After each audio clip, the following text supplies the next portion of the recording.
Hello everybody, this is Sarah Morris, your career coach, and I'm here to help you find a fulfilling career and life that you love. So, big question here, how to know what's the right career for you? A very, very big and difficult question that lots of us in our 20s, 30s and beyond still don't really know the answer to. And unfortunately, it results from us all having really terrible careers education at school. We were basically educated to become workers, and society dictated to us that we should just become a worker and an employee and go to university and get a job after university. And a lot of people are waking up to the reality that actually university may not have been the best preparation for the world of work, and actually being an employee might not be the right thing, or employment might be the right thing but not in the sector that we happen to land ourselves in right now, or happen to have got into a pattern of doing as a result from a short and quick choice we made when we left university, and we sort of fell into something, and we've stayed in that sector since then, and it really doesn't feel like the right thing.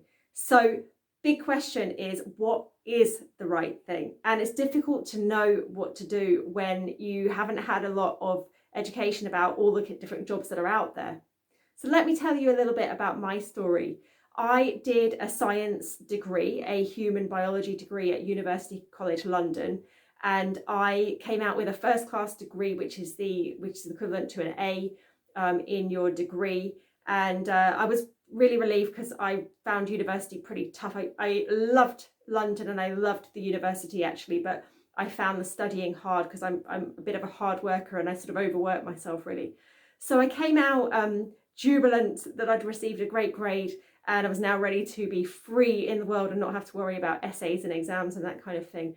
And I found it difficult to find a job to start with because, well, it's quite competitive in London. And also I didn't really know what I wanted. I was just kind of sometimes going to interviews and it just didn't feel right. I was getting a bad headache after the interview, for example. That's a good sign that it might not be right for you. And finally I had an interview which was just for something that came up. It was just a job that happened to be listed on the jobs list, I think, at the university. And it was a job in market research. And I just decided to do it because, you know, it was a job that I fell into. It's kind of what happens to everyone. You just get a job and see if you like it because you don't really know what you do like. And unfortunately, that job wasn't very good in the end. The boss was a complete bully, and it turned into a really stressful year. It was a good team of us. We had a great sort of camaraderie amongst the team of just 5 of us, and we were all new graduates and quite enthusiastic. But unfortunately, the boss became a real bully, and he really sort of wore me down over a number of months, often sending me derogatory emails or making derogatory remarks to me. And initially it didn't bother me because I just thought, well, that's sort of his problem. But over time, it actually just starts to wear you down when it's repeated. And what I didn't know is that he was actually a known bully in some other companies that he'd owned.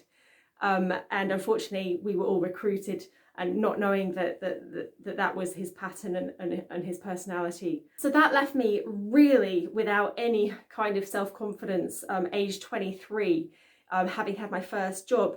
And I just felt like I wasn't good. I felt like I wasn't competent in the workplace, and I didn't know what to do. And I ended up spending the next 2 or 3 years backpacking and traveling and volunteering overseas. And there I had absolutely the best experiences of my life. I went to Africa, Australia, Asia, Latin America, and I really had a fantastic time doing the volunteer jobs I was doing, but I wasn't getting paid for them. So eventually I had to come back to the UK, or I didn't actually have to come back to the UK, but I did come back to the UK. And I decided to do a master's in property development because that was my family background, and I knew that I could potentially work outside a little bit. So I did the master's in property development and got a corporate job, which was absolutely not my thing at all. I knew it wasn't my thing, but again, I was stuck and didn't really know what to do because everybody does corporate jobs, right? So it was just normal. So I got into that and just realised, you know, it just didn't fit my personality. I'm not interested in in making money for wealthy people. I wasn't interested in certain aspects of that corporate role, and it just didn't suit me. So I then finally decided that teaching would be good for me, because it was active, it was away from the desk most of the time. And the biggest point of all about teaching is that you can work abroad if you have the qualification from UK. And so after the teaching training, which was just a year, I went to Kenya and got my first job in an international school in Kenya. And finally, I found something that I really enjoyed. And I had a great 9-ish years doing international school teaching abroad in different countries in Africa and the Caribbean. And absolutely, it was the right thing for me. It really matched my values of having adventure, of travel, of not sitting behind a desk all day, of interacting with people. It really, really matched it. But I've had to move back to England quite recently due to my parents not being so well.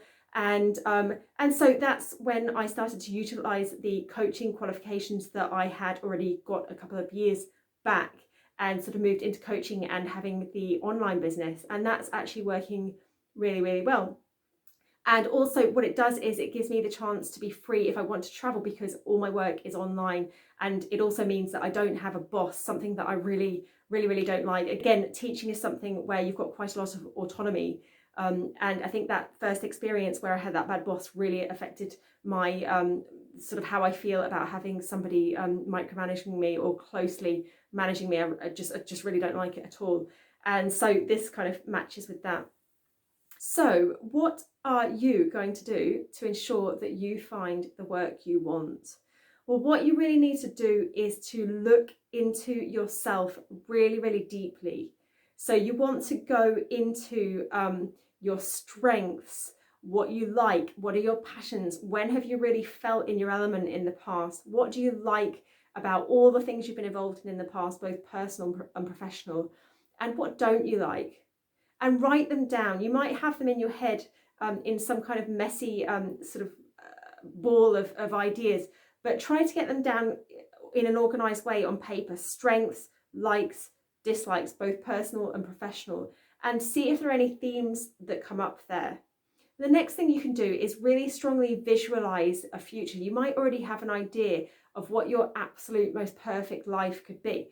And you might have been thinking, well, that's just a dream. I can't do that. Well, trust me, I can tell you, you absolutely can. I've been there, I've lived the dream, and it's been achievable, highly achievable. So please do think and dream big. The sky's the limit. Whatever you want to happen can happen. You're living in the Western world, probably, and you've got access to education and all the tools there to help you get to where you want to be. So do it.